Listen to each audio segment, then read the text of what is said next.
ಮನುಷ್ಯನ ಪುಟ್ಟ ಹೃದಯದಲ್ಲಿ ಎದ್ದ ಸಂಕಲ್ಪದಿಂದ ಹಿಮಾಲಯ ಸಹ ಬಾಗಿಬಿಡುತ್ತದೆ.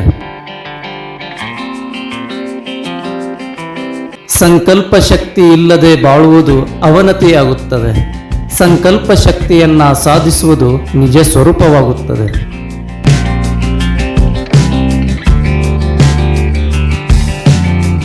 ಸಂಕಲ್ಪ ಇಲ್ಲದ ಜೀವನ ನಗಣ್ಯ.